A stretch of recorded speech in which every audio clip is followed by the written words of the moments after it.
दक्षिण भारत का इतिहास। ओके, इसमें जानेंगे संगम काल के बारे में। किसके बारे में जानेंगे? संगम काल के बारे में जानेंगे।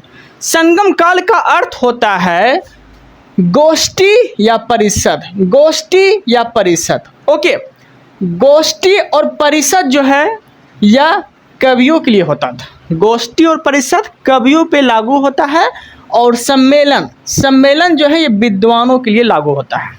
ओके, अब समझते हैं आगे। इतिहास में 3 संगम का वर्णन मिलता है। इतिहास में 3 संगम का वर्णन मिलता है, पहला, दूसरा, तीसरा। पहला, दूसरा, तीसरा। ओके, तो पहला संगम कहाँ पे हुआ था? तो दक्षिणी मदुरै में हुआ था। पहला संगम कहाँ पे हुआ था? दक्षिणी मदुरै में हुआ था। ओके, दूसरा संगम कहाँ हुआ था? कपाटपुरम में हुआ था। दूसरा संगम कहाँ हुआ था? कपाटपुरम में हुआ था। तीसरा संगम कहाँ हुआ था? उत्तरी मदुरै में हुआ था। तीसरा संगम उत्तरी मदुरै। पहला संगम दक्षिणी मदुरै, दूसरा संगम कपाटपुरम, तीसरा संगम उत्तरी मदुरै। ओके देन, अब देखते हैं इसके अध्यक्षता। पहला संगम की अध्यक्षता कौन किए थे? अगस्त ऋषि। पहला संगम की अध्यक्षता अगस्त ऋषि। दूसरा संगम की अध्यक्षता ये भी अगस्त ऋषि। तो पहला और दूसरा संगम की अध्यक्षता कौन किए थे? अगस्त्य ऋषि। ओके, तीसरा संगम की अध्यक्षता नक्कियर।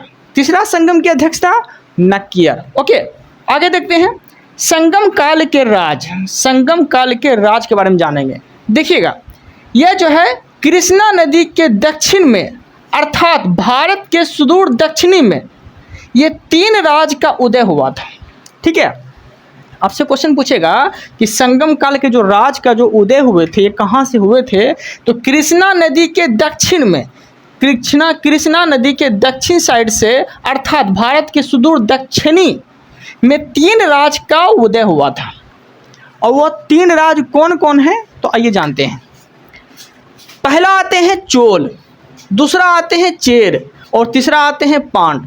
3 राज का उदय हुआ था, चोल, चेर, पांड। चोल, चेल, पांड। ओके, कोई दिक्कत नहीं है। अब चोल कहाँ पे था, चेर कहाँ पे था, पांड कहाँ पे था, वो देख लेते हैं। चोल का जो उदय हुआ था ये उत्तरी तमिलनाडु में हुआ था।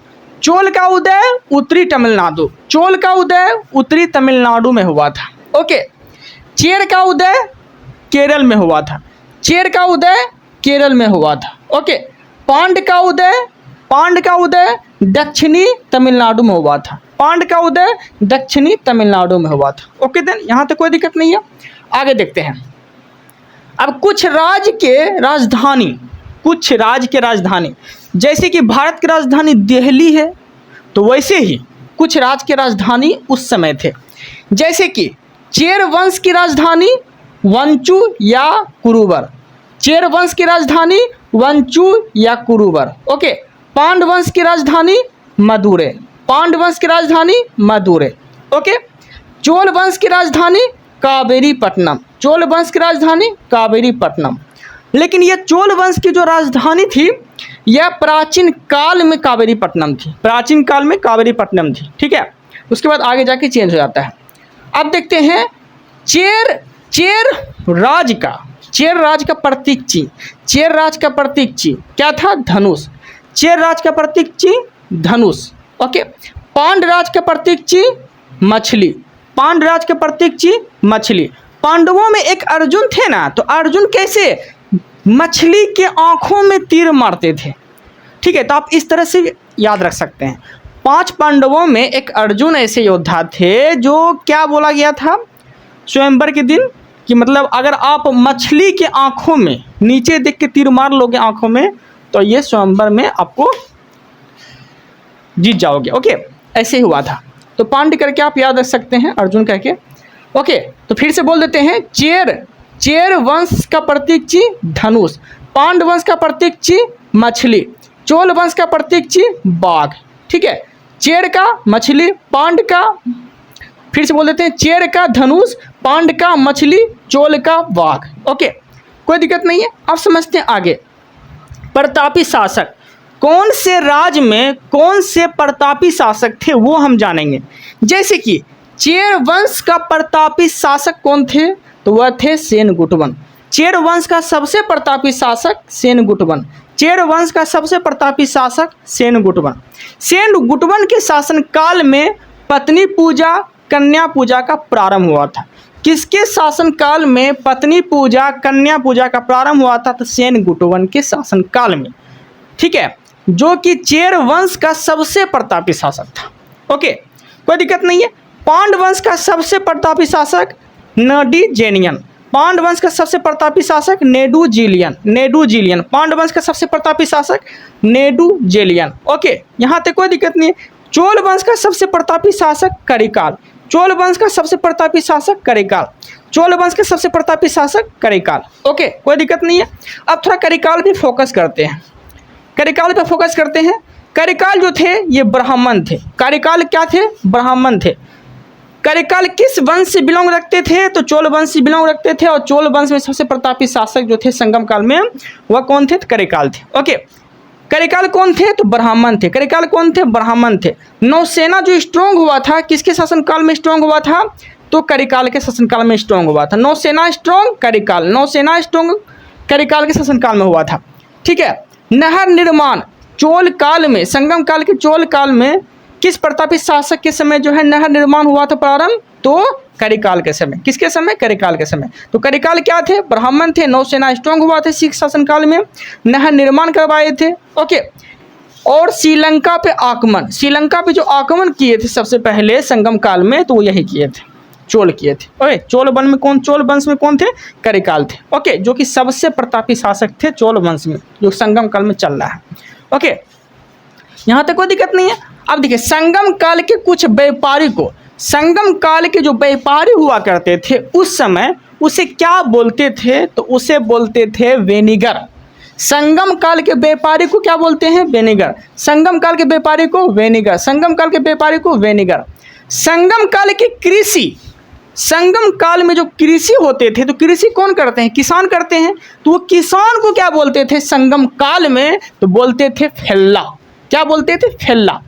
संगम काल में कृषि कौन करेंगे? किसान करेंगे। और किसान को क्या बोलते थे संगम काल में? फेल्ला।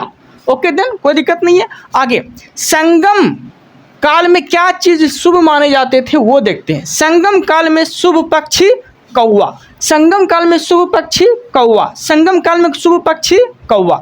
संगम काल में प्रमुख देवता में शुभ देवता मुरुगन। संगम काल में शुभ देवता मुरुगन। संगम काल में शुभ देवता मुरुगन। ओके देन, कोई दिक्कत नहीं है। आगे, अब देखिए, कुराल तमिल साहित्य के लेखक, कुराल तमिल साहित्य के लेखक किसे बोले जाते हैं? तो तिरुवल्लुर को बोले जाते हैं। कुराल तमिल साहित्य के लेखक किसे बोले जाते हैं? तिरुवल्लुर को बोले जाते हैं। ओके, यहाँ कुछ पॉइंट छूट गया था, वो देख लेते हैं। तमिल का रामायण, तमिल का रामायण किसे बोलते हैं? इरामबतारम। तमिल का रामायण इरामबतारम। तमिल का रामायण इरामबतारम। ओके, इसके लेखक कौन है? तो इसके लेखक है कंबन। ये कब लिखे थे? तो 12वीं सदी में लिखे थे। 12वीं सदी में जो है तमिलों का रामायण जो लिखे थे इरामबतारम, ये 12वीं सदी में लिखे थे। ओके, कोई दिक्कत नहीं है। आगे देखते हैं। अब देखिए, इसकी रचना कौन किए थे? तमिल व्याकरण। तमिल व्याकरण की रचना कौन किए थे? तोल्काप्पियम। तमिल व्याकरण की रचना तोल्काप्पियम। तमिल व्याकरण की रचना तोल्काप्पियम। ओके, तोल्काप्पियम के लेखक कौन है? तो तोल्काप्पियम ही है। तोल्काप्पियम के लेखक कौन है? तोल्काप्पियम के लेखक तोल्काप्पियम ही है। ओके, कोई दिक्कत नहीं है। यहाँ तक देख लिए थे। अब यहाँ से देखते हैं, शिल्पाधिकारम की रचना कौन किए थे? इलांगो। शिल्पाधिकारम की रचना इलांगो। शिल्पाधिकारम की रचना इलांगो।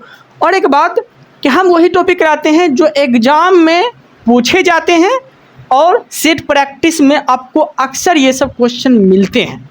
ओके, तो वही सब क्वेश्चन हम अधिकतर कराते हैं और सारा लूसेंट से किया हुआ है। ओके, अलग से कंटेंट कुछ नहीं है, जो भी है लूसेंट से है। अब देखिएगा, शिल्पाधिकारम की रचना कौन किए थे? इलांगो। जीवक चिंतामणि की रचना कौन किए थे? तिरुक्तदेवर। जीवक चिंतामणि की रचना कौन किए थे? तिरुक्तदेवर। जीवक चिंतामणि की रचना कौन किए थे? तिरुक्तदेवर। ओके, मणिमेकलई की रचना कौन किए थे? मणिमेकलई की रचना शीतले सतनार। मणिमेकलई की रचना शीतले सतनार। मणिमेकलई की रचना शीतले सतनार। ओके, नोट में यहाँ पे लिखे हैं ये सभी संगम काल की रचना है। ये सभी संगम काल की रचना है। ओके, आप समझते हैं। आगे आगे देखने वाले हैं अब चालुक्य वंश। चालुक्य वंश से प्रारंभ किए हैं। कल जो पढ़ने वाले हैं वो चालुक्य वंश से प्रारंभ करेंगे कि चालुक्य वंश में कौन कौन आए थे, कौन कौन नहीं आए थे, वो सब देखेंगे। देखिए, चालुक्य वंश में आपको 3 गो देखने मिलेगा। एक बतापी या बादामी के चालुक, एक कल्याणी के चालुक, एक बैगी के चालुक। चालुक्य वंश में किसके बारे में जानेंगे?